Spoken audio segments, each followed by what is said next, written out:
Más que una preocupación nacional, pues se ha convertido quizás en un elemento de moda de las charlas de café, pero ¿por qué no tenerla ahí?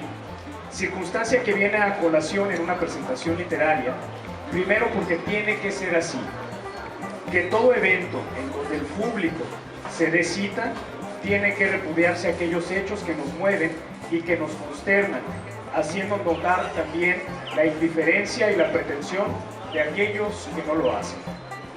Hoy todo acontecimiento público, llámese concierto, misa, reunión familiar o charla dentro del transporte público, debe estar invadido de vergüenza e indignación por lo acontecido en el estado de Guerrero, donde, para hacer un brevísimo recuento de hechos, un estado desapareció a estudiantes y a algunos los torturó y asesinó, entregándolos al crimen organizado con el afán de evitar que interrumpieran una fiesta privada vestida de uniforme de gobierno. Voy a hacer una cita del libro de Manifiestos contra el Miedo que viene a colación en este momento. Un gobierno más preocupado por su imagen que gobernar merece continuar. Un gobierno que es oposición a sí mismo merece gobernar. Un gobierno que quiere censurar a sus ciudadanos merece gobernar. Nótese que cuando digo Estado, diferenciándolo de la palabra crimen organizado, aún doy la concesión de que no son uno mismo, o que de otra manera aún puedo estar pensando que el Estado se diferencia del crimen organizado porque este segundo en sí está como tal, organizado. Hablar de Ayotzinapa, que es solo una seccionada epidermis del estado de las cosas del Estado mexicano, así como escribir un libro con pensamiento libertario y emancipador, es solo hablar y solo escribir.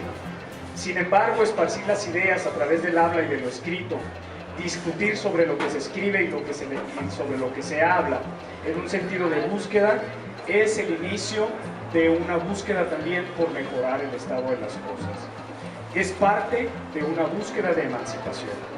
Por ello, felicito y agradezco a quienes se encuentran el día de hoy aquí para la presentación del libro Manifiestos contra el Miedo, antología de una intervención cívica, obra compilatoria de textos tertulianos del literato portugués Luis Norberto Lourenço.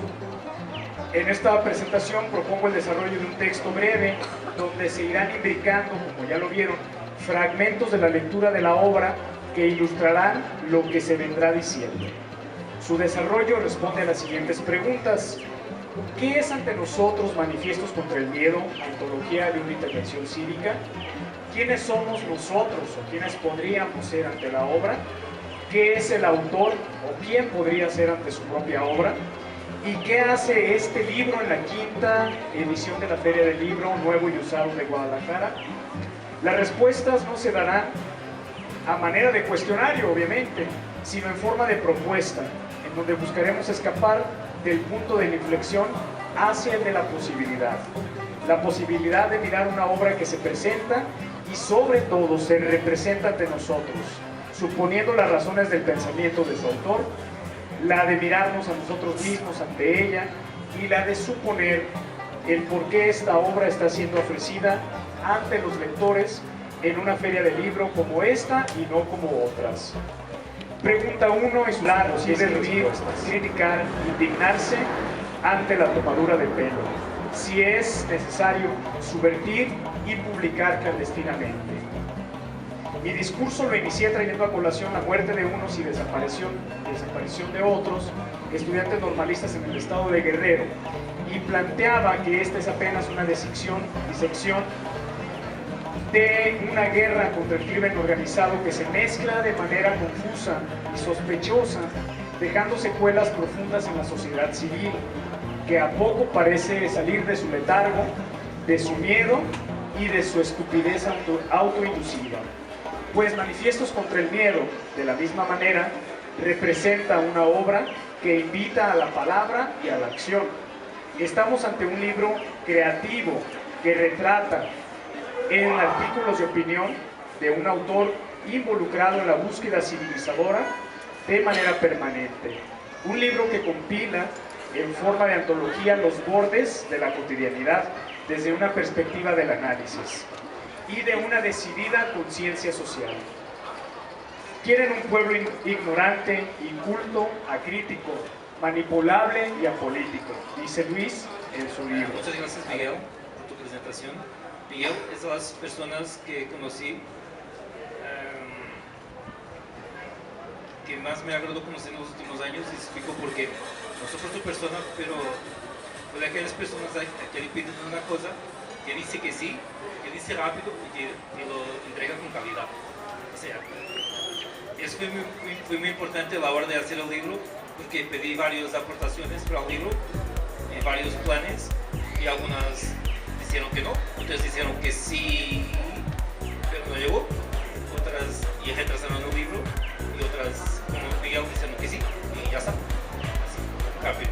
Ha ido mucho a la dinámica de la presentación, de la obra. Como se dice aquí, el libro se alivió ayer. La cosa estaba complicada, pero llegó. Antes de más, quiero agradecer a la organización, a la persona de Antonio Menosa Tavares, por haber brindado la oportunidad de estarnos aquí hoy.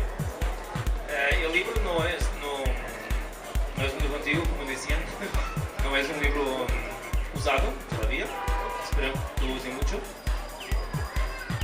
Yo, en mis tiempos de la universidad, del curso de historia en Lisboa, me habitué a cotorrear las calles de la ciudad, las zonas de libros antiguos y usados, los alfarrabios, y pasaba horas ahí en las librerías manejando o comprando o conversando, y mucho de mi tiempo en Lisboa se pasó en esas librerías descubriendo libros que no estaban en las bibliografías, pero que libros antiguos, más recientes, que los profesores no habían hablado, pero que yo buscaba otras lecturas.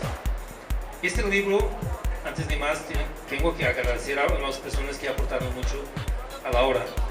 También a Miguel, que es uno de los autores que ha escrito sobre el libro, a Beatriz Mayor, que está aquí en la audiencia, que escribió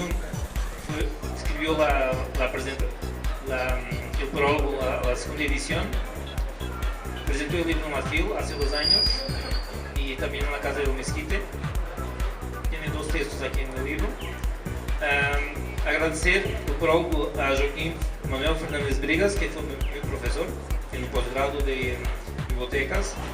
La traducción de María Egipcia Pizarro Sabido, es una profesora de portugués y de español que vive en Badajoz, en España, junto a la frontera portuguesa, y que hizo una parte importante de las traducciones.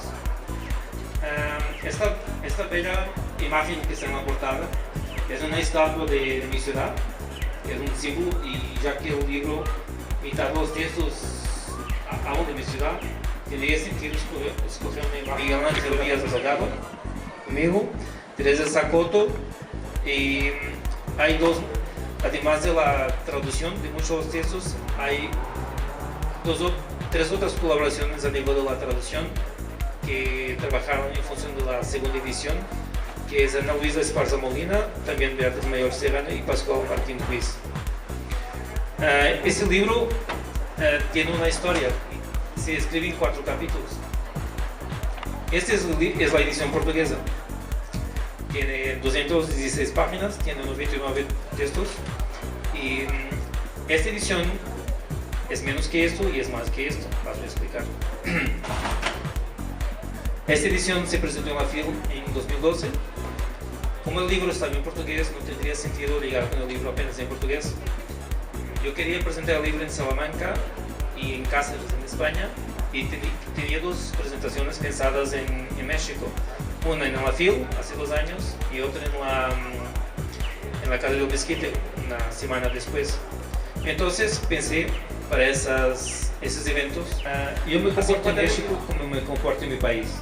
O sea, un ciudadano interesado en lo que pasa a su alrededor, en su ámbito de trabajo, de ciudad, de familiar, todo. Y mirándolo siempre con un sentido crítico, intentando mejorar lo que veo. Podemos pasar por el mundo como turistas ahí, nomás turisteando, sacando fotos y ya, regresamos, no pasa nada. Y hay mucha gente que pasa por el mundo así, otros trabajan en su casa, cuidando a su familia y ya.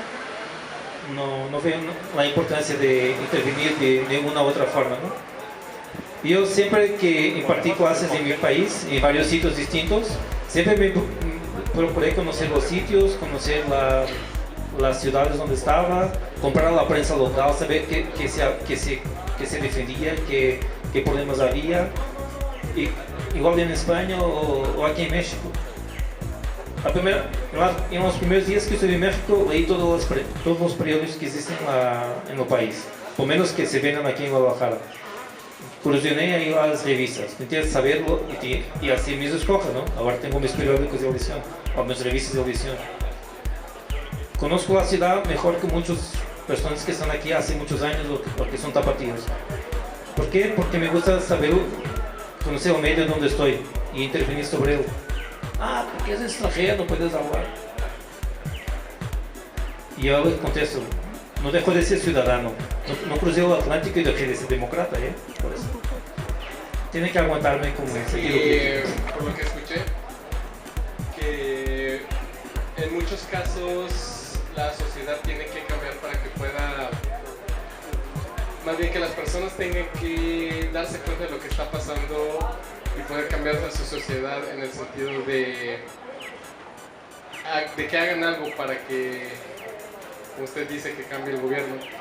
Sin embargo, no creo que de cierta forma usted pueda cambiar totalmente en una misma generación a todas las personas o suficientes como para que, como le digo, cambie la generación actual.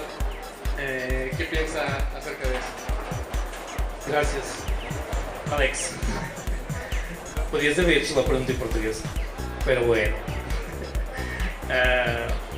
Claro que uno solo no puede hacer nada.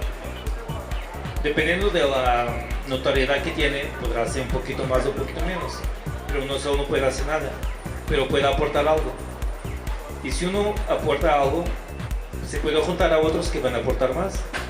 Pero si cada uno va pensando, como es un amigo mío ausente aquí, que un voto no representa nada, si todos pensando así, entonces haciendo no se cambia nada, ¿no? Si todos piensan que un solo no va a poder cambiar nada y nunca va a hacer nada porque es apenas un solo, muchos juntos pensando lo mismo, se vamos quedando parados, no vamos evolucionando.